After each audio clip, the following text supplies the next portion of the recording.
अस्सलाम वालेकुम नाजरीन په نننی ویلاو کې به زه پاکستان تحریک انصاف کې د نن چې کوم مبینه چینجز شوي دي ویل کېږي چې چیرمن بیرسټر ګوهر او دغه رنګ جنرال سیکرټري چې کوم و بیرسټر سلمان اکرم راجا هغوی استعفاګانې ورکړي دي د سلمان اکرم راجا استعفا خو تصدیق شوی دی خو د بیرسټر ګوهر تصدیق نه دی شوی ځکه چې ډیر زیات ډس انفارمیشن په میډیا کې خورېږي دغه رنګ په سوشل میډیا باندې خورېږي تر دې دمه بیرسټر ګوهر هم د دې خبرې تصدیق نه دی کړی چې آیا څه شوي دي خو دا قسمه خبرونه چلیږي د دې نه علاوه زه به ذکر وکړم چې لږه شیبه وړاندې د بیرسټر علي ظفر حوالې سره دا خبر منسوب کړی شو چې دی تللی دی او اډیاله جیل کې د خان صاحب سره ملاقات کړی دی او خان صاحب ورته انسټرکشن ورکړي دي چې بیرسټر ګوهر چې کوم دی کوم چې چیرمن تحریک انصاف دی او دغه رنګ چې کوم جنرال سیکرټري دی سلمان اکرم راجا بیرسټر هغوی د عهدو نه لرې کړی شي او د هغوی په ځای دی چې کوم دی اسد قیصر یا علي محمد خان چا چې د مردان سره تعلق دی د هغوی بالترتیب چیرمن او جنرال سیکرټري دی نامزد کړی شي کتونکو په دې خبر کې هیڅ حقیقت نشته دی ځکه چې بیرسټر علي ظفر د دې نه وړاندې ما د هغې یو ټویټ وکته په ټویټر باندې د هغې یو پیغام راغلی دی چې بهی داسې هیڅ قسمه خبرونه نشته دی په دې کې هیڅ قسمه حقیقت نشته دی چې ګنې بیرسټر ګوهر یا چې کوم دی جنرال سیکرټري سلمان اکرم راجا د عمران خان لخوا په استعفا باندې مجبور کړی شوي نن اډیاله جیل کې د سره ملاقات نه دی شوی د هیڅ یو لیډر د عمران خان سره ملاقات نه دی شوی اگر چې نن د ملاقات ورځ وه د زیارت ورځ وه خو د هیڅ یو لیډر ملاقات نه دی شوی نو موږ ځکه شک وکړو چې به په دې خبر کې ضرور څه ګډوډ دی دا خبر فیک لګي نو بیرسټر علي ظفر په خپل راغی ویل چې لکه اسد قیصر بطور چیرمن یا چې کوم علي محمد خان بطور جنرال سیکرټري دی د دې نه علاوه اسد قیصر او علي محمد خان چې کوم دی اډیاله ته غوښتلي شوي دي دا قسمه خبرونه چلیدل په دې کې هیڅ حقیقت نشته دی بیرسټر علي ظفر د دې خبرې تصدیق په باقاعده توګه کړی دی کتونکو زه به لږ انالیسز وکړم چې بیرسټر علي ظفر اگر چې یو ډیر نامتو قانونداد دی د ټاپ کلاس چې کوم دی یو بیرسټر دی نو هغه په وکالت کې یو غټ نوم دی خو په سیاست کې زما سونه خیال دی د هغه دومره تجربه نشته دی او بیا د دانې غټې پارټۍ چې کوم دی چیرمنشپ هغه ورکول زما په اول کې په دې باندې معمولی شانده اعتراض خو بهرحال دا د تحریک انصاف خپلې فیصلې دي چې هغوی څنګه مخ پر وړاندې دا خپل سیاسي سفر چې کوم دی بوځي د دې نه علاوه زه به ذکر وکړم چې د سلمان اکرم راجا د استعفا تصدیق هغه په خپله کړی دی ویلي دی چې د ذاتي مصروفیاتو له وجې هغه استعفا ورکوي خو مختلف ذرایع وایي چې هغه د ذاتي وجوهاتو له وجې استعفا نه ده ورکړې بلکې د دې په شان نور وجوهات دي بیرسټر ګوهر په خپل یو بیرسټر سلمان اکرم راجا په خپل یو بیان کې دا وایي چې مونږ ډیر زیات کوشش وکړو د پنجاب نه د قافلو د راویستلو او چې کوم دی ځای په ځای په پنجاب کې چې کوم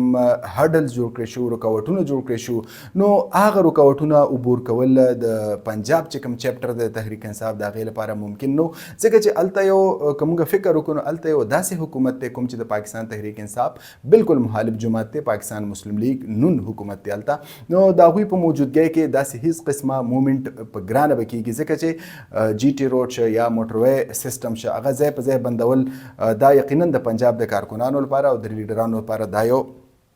مشکل مرحله ده خو د دې نه علاوه داسې خبرونه راځي چې سلمان اکرم راجا یو قابل سړی دی هغه یو ښه سیاستدان هم دی د ټاپ کلاس یو قانوندان هم دی نو بیا ولې چې کوم دی هغه په دې باندې مجبوره شو نو داسې انفارمیشن مخې ته راغلی دی چې سلمان اکرم راجا په پنجاب کې چې کوم دړهبازي ده په تحریک انصاف کې او هلته چې کوم ګروپینګ دی او یو تانهداري غوندې هغوی جوړه کړې ده نو هغه ګروپ چې کوم دی د سلمان اکرم راجا بطور جنرال سیکرټري هغوی ته نو قبول او دا خلاف مسلسل چې کوم دی خفیه واردات کول هم دغه وجه وه چې هغه د دیوال سره لګولی و د دې نه علاوه زه به لږ ذکر وکړم چې په پنجاب کې د خلکو چې کوم اسلام آباد طرف ته نه راتلو په یې کې لویه وجه چې کوم د پنجاب صدر دی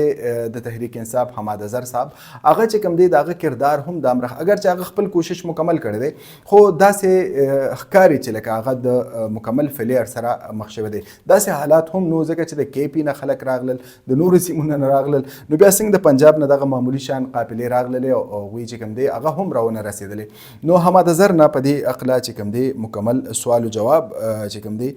غسل پکار دی او پاکستان تحریک انصاف لا یو انکوایري کمیشن یا انکوایري کمیټي جوړول پکار دی چې هغه د دې ټولو معاملاتو چې کوم دی اسسمنټ وکړي او د هغې په رڼا کې یو رپورټ تیار کړي او هغه عمران خان ته وړاندې کړي او د هغې وروستو خان صاحب یا چې کوم د هغه امیجیټ کمیټي ده پولیټیکل کمیټي ده هغوی په فیصله باندې چې کوم دی هغوی ته فیصله پرېږدي چې هغوی د دې خلکو په باره کې څه فیصله کړي. ځکه چې صوبه پنجاب دا ځل ډیر زیات چې کوم دی موږ ته پته ده هلته ډیر زیات مشکلات دي ځکه چې هلته حکومت هم مخالف دی څنګه چې په KP کې کم از کم د تحریک انصاف حکومت دی کم از کم وزیر اعلی خپل دی. پنجاب کې خو انټایرلی یو ډیفرنٹ سیناریو وه خو بهرحال د دې هم تحقیقات پکار دي چې یو انکوایري د دې وشي. د دې نه علاوه یو بل غټ چې کوم دی استعفا راغلی ده د صاحبزاده حامد رضا صاحب. حامد رضا صاحب چې کوم دی هغه د سنی اتحاد کونسل چې کوم دی سربراه دی خو پاکستان تحریک انصاف سره یا د عمران خان سره هغه په سخت وخت کې چې کوم دی ملګرتیا کړې وه هم دغه وجه وه چې هغه د سیاسي کمیټې ممبر هم و او دغه رنګ چې کوم د پاکستان تحریک انصاف چې کوم د ټاپ کمیټې ده د هغې هم ممبر و. د دواړو کمیټو نه پارلماني کمیټې نه او دغه رنګ چې کوم دی د سیاسي کمیټې نه هغه چې کوم دی ریزاین ورکړی دی او هغه دا وی چې هغه به د ګل پرز یا د نښې پرز د خان صاحب سره ملاقات کړي اډیاله جیل کې او د دې ټول صورتحال نه به خبري یعنی د 24 مارچ نه را په دې خوا یا د خاص کر چې کله موبلایزیشن کې د 23 مارچ نه را په دې خوا 20 مارچ پورې چې څه شوي دي دا ټول معاملات په د خان صاحب په مخ کې هغه ږدي او هر څه به په ډاګه کوي. یقینا چې دا ډېر لویه خبره ده خو دا هم د تحریک انصاف لپاره یو غټ سیټ بیک دی چې د حامد رضا غوندې کس د هغوی د سپونو نه ځي ځکه چې ډېر زیات اکټیو کس دی او هغه په خپله د پنجاب دغه دور دراز علاقو نه یو قافله را روانه کړې وه اګر چې هغوی ته هم مشکلات و او بهرحال هغه خپل کوشش په مکمله توګه کړی و. د دې نه علاوه زه بل ذکر وکړم چې یو بل بیان چې کوم دی راغلی دی سابق صوبایي وزیر شوکت یوسفزی هغې هم لکه د اسد قیصر بطور چیرمن نامزدګۍ او دغه رنګ علي محمد چې کوم دی بطور جنرال سیکرټري نامزدګۍ په اړه هغه هم داسې خبر ورکوي ګډ وډ غوندې بیان دی چې آیا دا خبره هغه کړې ده او که نه ده کړې خو بهرحال هغه سره داسې یو منسوب بیان مخې ته راغلی دی چې دغه دواړه کسان عمران خان نامزد کړي وي. زه به د دې علاوه ذکر وکړم صحافي مطیع جان څوک چې تیره ورځ اغوا کړی شو بیا وروسته بیان راغی چې اغوا کړی شوی نه د پولیس په تحویل کې دی هغه نن د انسداد ترهګرۍ عدالت ته پیش کړی شو. هلته چې کوم پروسیکیوټر یعنې د حکومت چې کوم وکیل هغه د 10 ورځو استدعا وکړله او ویل چې مطیع الله جان چې کوم دی ګاډي چلو په پولیسو باندې ګاډي ورخیژولې دی بیا د ټوپک اخیستی دی او بیا په دغه پولیسو باندې چې کوم دی ټوپک راړولی دی او یو دوه ټقۍ وهلي هم دی. نو دا ټول په مقدماتو کې دا ټول دفعات د خلاف چې کوم دی شامل کړی شوي دي. د دې نه علاوه په عدالت کې هغه وخت ډېر ښه ماحول جوړ شو ډېرې زیاتې خنداګانې وشوې کله چې پروسیکیوټر وی چې د دغه کیس چې کوم دی د مطیع الله جان کیس لږ کمپلیکیټډ دی او دا ډېر زیات اهم کیس دی په دې کې 245 ګرام چې کوم آیس دي د هغه نه برآمد شوي دي دا هم پکې دي چې څنګه دا خبره وشوه نو کمره عدالت کې قهقهې شولې خنداګانې شولې. نو زه به ذکر وکړم چې عدالت ته د 10 ورځو جسماني ریمانډ چې کوم د حکومت لخوا یا د پروسیکیوټر لخوا چې کوم هغه بالکل مسترد کړ او د 2 ورځو جسماني ریمانډ ورکړ او اسلام آباد پولیس ته وړاندې کړ. به ویل چې 2 ورځې ختمېدو باندې به دې عدالت ته دوباره پیش کوی. کتونکو دا د نننۍ ورځ اهم ترین ویلاګ راتلونکي ویلاګ پورې اجاز یوسفزۍ ته اجازت ورکړئ. د الله په امان.